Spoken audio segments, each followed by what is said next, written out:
Good.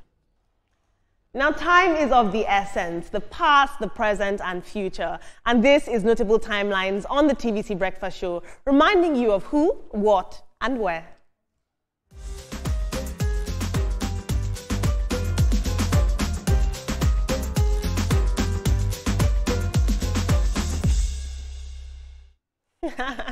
Today, September 23rd, marks the 65th birthday of Professor Ernest Ojukwu, Senior Advocate of Nigeria, one of Nigeria's foremost legal minds and educators. Now, he was a former Deputy Director General of the Nigerian Law School, Enugu campus, and he's celebrated for shaping generations of Nigerian lawyers. His reforms in legal education emphasize practical training, ethics, and a stronger link between the classroom and the courtroom.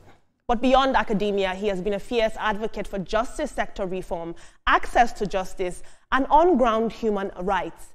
As the president of the Network of University Legal Aid Institutions, NULAI, he pioneered clinical legal education in Nigeria, giving law students real-world experience while providing free legal aid to indigent citizens.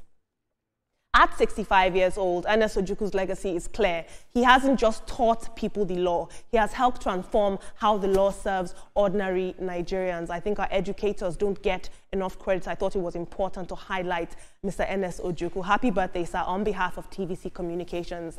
Before I hand over to my very capable team, I'd love you guys to chime in on this segment with the hashtag TrendingNowTVC on any social media platform, or with the tag Notable Timelines if you want to remind me about a place, person, or event.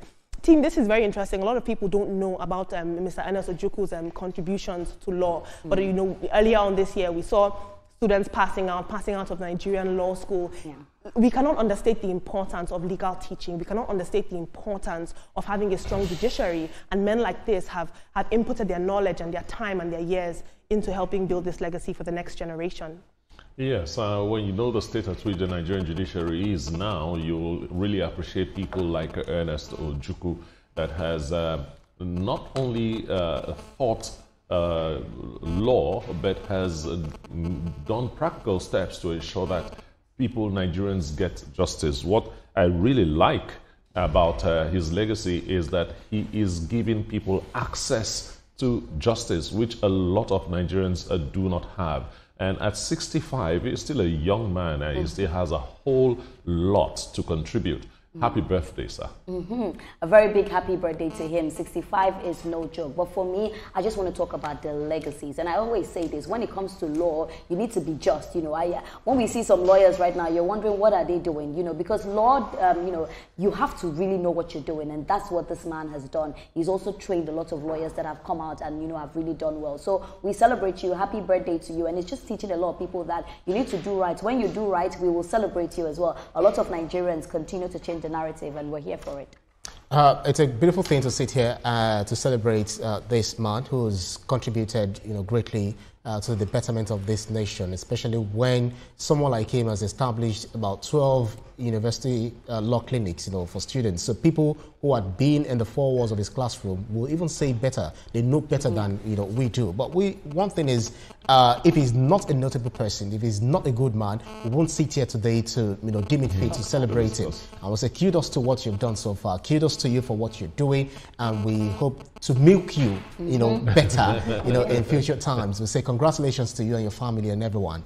Absolutely. I think the mark of a good educator is not only sitting in a classroom and teaching to students. You know, Mr. Ojukwu, he pioneered practical teaching. He took them out into courtrooms and he emphasized that. And I think that it would be great to see this new law school graduates be this sort of old lawyer in the legal profession. It would be great to see them aspire to those values of being in the courtroom, being in the heat of things. And for me as well, I hope that we are learning. That's the most important thing. You know, we don't just celebrate these people and just let it go. He enters this year, it comes out from that year. We should learn from these people. We should emulate from what they have done, because they have stood the test of time, and that's why we're getting to celebrate them. So most importantly, I feel like a lot of lawyers need to learn from him. There's a lot to learn from him, actually. You know, earlier on, I didn't say anything about Obi Kubana. I'm sorry, let me just digress a little bit.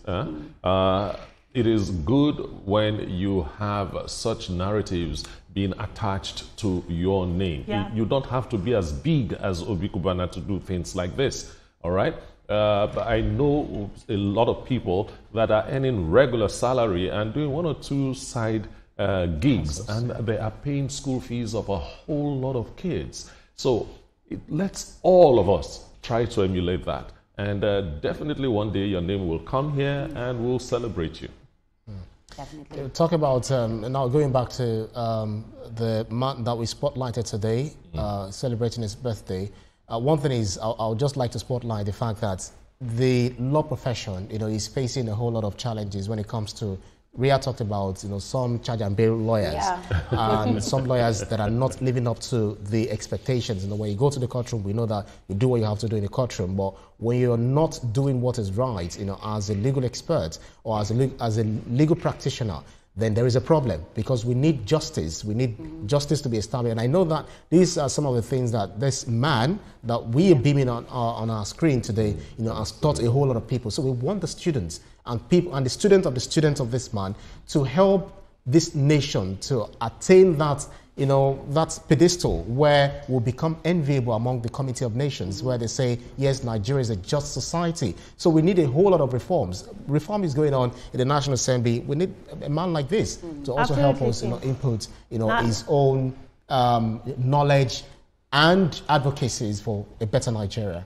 Yeah, absolutely. Now, I don't know if I've told you, team, but for my A-levels, I actually took law. And the moment that we encountered tort law, I told my parents, I said, I can't. Why? I can't do it. It was so intricate. There were so many formalities, modalities, and intricacies. Yeah, for every profession, actually. I think it's for every profession, actually. But I think with law, you need to be able to read. You cannot tell me you want to be a lawyer and you do not love reading. Yes. First of all, the first thing, to be a great lawyer is you have to read, because you need all that knowledge. So I think the charge and bail lawyers that we have, they do not want to read. They just like the fact that you'll be called to the bar, you wear the uniform, but it goes beyond that. After you wear the uniform, how can you now portray the job? What can you do when you get to the courtroom?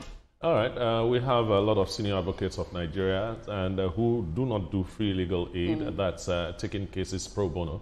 I want to use this opportunity to call on them and say, hey, it's part of your calling. Help the average Nigerian get justice. Etoma, do you have a case? No, but anyway, thank you for watching the show today. He has a case.